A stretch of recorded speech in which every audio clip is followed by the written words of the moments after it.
கிறிஸ்துவுக்குள் அன்பான சகோதர சகோதரிகளே, நமது சத்திய கருவூலத்தில் நாம் தொடர்ச்சியாக பார்த்து வரும் பஸ்கா முதல் நித்திய மகிமை வரை எனும் 93 நாட்கள் 5 நிமிட நினைவு கூறுதல் தொடர் தியானம். அநேக அன்பு சகோதர சகோதரிகளின் விண்ணப்பத்திற்கு இணங்க நாளை திங்கள் முதல் மதியம் 2 மணிக்கு பதிலாக காலை 5:30 மணிக்கு வெளியாகும் என்பதை தெரிவித்துக் கொள்கிறோம். நமது ஆவிக்குரிய வாழ்வை உயர்த்தும் இந்த பயணத்தில் நாம் அனைவரும் ஒன்றிணைந்து பயணிக்க அன்புடன் கேட்டுக்கொள்கிறோம். கிறிஸ்துவுக்குள் பிரியமான அன்பு சகோதர சகோதரிகளே, தேவனுடைய பெரிதான கிருபையினால் நாம் தொடர்ச்சியாக தியானித்து வரும் 93 நாட்கள் நினைவு கூறுதல் தொடர் தியானத்தில் இன்று 32ஆம் நாள். இன்றைய நம் தியானத்தின் தலைப்பு, ஒருவருக்கொருவர் பாதம் கழுவுவதே உண்மை ஊழியம். அன்பான சகோதர சகோதரிகளே, நம்முடைய கர்த்தராகிய இயேசு கிறிஸ்து தனது வாழ்நாளின் கடைசி இரவில் யோவான் 13:14 நீங்களும் ஒருவருடைய பாதங்களை ஒருவர் கழுவ கடவீர்கள் என்றார். இது நாம் விரும்பினால் செய்யக்கூடிய ஒரு தேர்வு அல்ல, அது ஒரு கட்டளை. நினைவு கூறுதல் நாளில் பங்கு பெறும் ஒவ்வொருவருக்கும் இந்த மனநிலை அவசியம். என்னால் இவருக்கு ஊழியம் செய்ய முடியாது என்று நாம் பாகுபாடு பார்த்து ஒருவருக்கு ஊழியம் செய்ய மறுத்தால் அந்த மறுப்பு நம்மிடம் உள்ள பெருமையை காட்டுகிறது. இந்த பெருமை தேவன் நமக்கு தரும் உடன்படிக்கையின் ஆசீர்வாதங்களை தடுத்துவிடும். இயேசு பாதம் கழுவ தொடங்கிய போது பேதுரு அதை தீவிரமாக எதிர்த்தார். யோவான் 13:8 நீர் ஒரு காலம் என் கால்களை கழுவப்படாது என்றார். இங்கே பேதுருவின் பெருமை ஆண்டவருடைய தாழ்மையை புரிந்து கொள்ள தடையாக இருந்தது. பேதுரு ஆண்டவரிடம் கனத்தை எதிர்பார்த்தார், ஆனால் ஆண்டவரோ அவருக்கு ஊழியம் செய்தார். இதை நாம் யோவான் 13:8 இயேசு அவனுக்கு பிரதியுத்தரமாக, நான் உன்னை கழுவாவிட்டால் என்னிடத்தில் உனக்கு பங்கில்லை என்று வாசிக்கிறோம். அதாவது கிறிஸ்துவின் ஊழிய மனப்பான்மை மற்றும் தாழ்மையை ஏற்காத எவருக்கும் அவரோடு பங்கிருக்க முடியாது.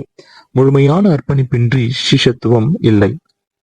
ஆண்டவரும் போதகருமாகிய நானே உங்கள் கால்களை கழுவினதுண்டானால் நீங்களும் ஒருவருடைய கால்களை ஒருவர் கழுவ கடவீர்கள் என்று இயேசு கூறினார் என்பதை அப்போஸ்தலர் யோவான் 13:15 பதிவு செய்துள்ளார். கர்த்தர் இயேசுவின் இந்த கட்டளையை கைக்கொள்வதே விருப்பத்துடன் கூடிய உண்மை ஊழியம். நான் எவ்வித பாகுபாடும் இன்றி எல்லோருக்கும் ஊழியம் செய்ய தயாராக இருக்கிறேனா என்று நினைவு கூறுதல் நாள் பந்தி அனுசரிப்புக்கு முன்பதாக நம்மை நாமே ஆராய்ந்து பார்க்க வேண்டும். கிறிஸ்துவின் அன்பில் நாடு, இனம், பொருளாதாரம் மற்றும் அந்தஸ்து போன்ற வேறுபாடுகள் கிடையாது. முழு அன்பில் மற்றவர்களை தாங்குவதே உண்மையான ஊழிய மனப்பான்மை. கர்த்தர் இயேசு பரிபூரண அன்பில் ஊழியம் செய்தார்.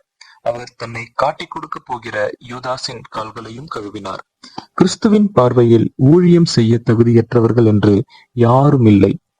நினைவு கூறுதல் நாளில் நாம் அப்பம் மற்றும் திராட்சரசத்தை பகிர்ந்து கொள்ளும் போது நம்மிடையே இருக்கும் தேவனோடு நல்மனசாட்சியின் உடன்படிக்கை செய்துள்ள எல்லா சகோதர சகோதரிகளையும் நாம் இருதயபூர்வமாக அன்பு செய்வோம்.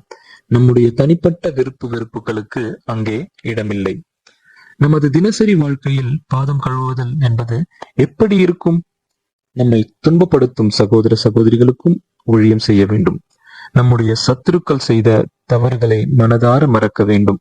சபையில் அல்லது சமூகத்தில் மிகவும் பலவீனமாக கருதப்படுபவர்களுக்கு மதிப்பளிப்பது மற்றும் உதவுவது. நினைவு கூறுதல் இரவு நம்மிடம் இருக்கும் உண்மையான ஊழிய உள்ளத்தை வெளிச்சமிட்டு காட்டட்டும். பாகுபாடுள்ள அன்பிற்கு நமது இருதயத்தில் என்றும் இடமளிக்க வேண்டாம்.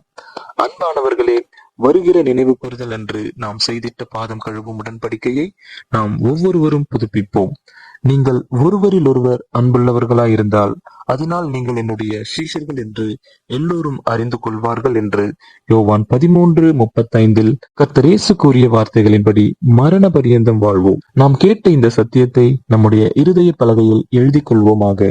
தேவ கிருபையும் இரக்கமும் தொடர்ந்து ஒவ்வொரு நாளும் நம்மை வழிநடத்துவதாக. அன்பு சகோதர சகோதரிகளே, நமது 93 நாட்கள் தொடர் தியானத்தில் நாளைய நமது தியானத்தின் தலைப்பு, நானே வழியும் சத்தியமும் ஜீவனுமாய் இருக்கிறேன். இதற்கான ஆழமான சத்திய விளக்கத்தோடு நாளை நாம் சந்திப்போம். கிறிஸ்துவுக்குள் பிரியமான சகோதர சகோதரிகளே, இது போன்ற அநேகம் ஆழமான சத்தியங்களை முழுமையாக பார்க்க நமது சத்திய கருவூலம் யூடியூப் சேனலை சப்ஸ்கிரைப் செய்து பயன்பெறுங்கள்.